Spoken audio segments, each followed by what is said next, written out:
Assalamualaikum warahmatullahi wabarakatuh. Berikut kami berikan video animasi perkembangan teknologi keuangan syariah di Indonesia. Dalam beberapa dekade terakhir, teknologi telah mengubah berbagai sektor, termasuk sektor keuangan di Indonesia. Teknologi juga telah membawa perubahan besar dalam keuangan syariah. Keuangan syariah di Indonesia mulai berkembang sejak berdirinya Bank Muamalat pada tahun 1992 yang menjadi awal perjalanan keuangan syariah di negeri ini yang didasarkan pada prinsip-prinsip syariah Islam.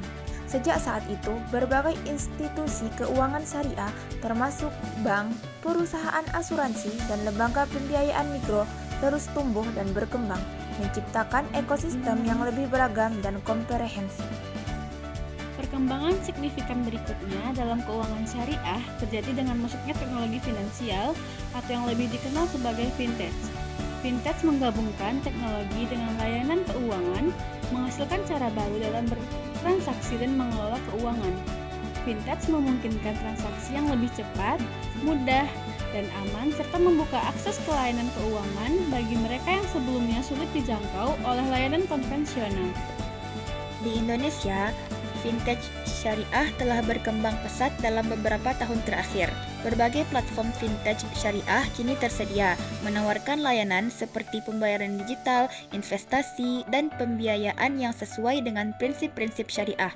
Contohnya, aplikasi fintech syariah di Indonesia antara lain adalah Ammana yang fokus pada pembiayaan berbasis syariah, Investri Syariah yang menyediakan platform untuk investasi dan pembiayaan berbasis syariah, serta Paytrend yang menawarkan solusi pembayaran digital dan transaksi harian yang sesuai dengan syariah. Aplikasi-aplikasi ini membantu pengguna untuk bertransaksi dan berinvestasi sesuai dengan prinsip-prinsip syariah, menciptakan opsi yang lebih luas bagi masyarakat yang ingin mematuhi ajaran Islam dalam aktivitas keuangan mereka. Meskipun demikian, fintech syariah juga menghadapi berbagai tantangan. Regulasi yang ketat dan literasi keuangan yang masih terbatas menjadi beberapa kendala yang perlu diatasi untuk mendorong pertumbuhan yang lebih luas. Namun, dengan inovasi yang terus berlanjut dan kerjasama antara pemerintah, penyedia layanan, dan masyarakat, fintech syariah memiliki peluang besar untuk terus berkembang.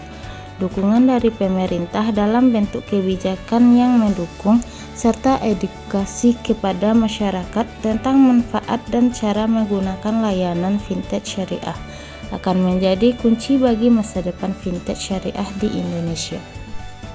Masa depan fintech syariah di Indonesia sangat menjanjikan. Dengan dukungan yang terus meningkat dari pemerintah dan masyarakat, fintech syariah dapat terus tumbuh dan memberikan kontribusi signifikan terhadap inklusi keuangan di Indonesia, membantu lebih banyak orang mengakses layanan keuangan yang sesuai dengan nilai-nilai Islam. Demikianlah perjalanan dan perkembangan teknologi keuangan syariah di Indonesia. Mari kita dukung dan manfaatkan teknologi ini untuk kemaslahatan bersama, menciptakan sistem keuangan yang lebih inklusif dan berkeadilan bagi semua lapisan masyarakat.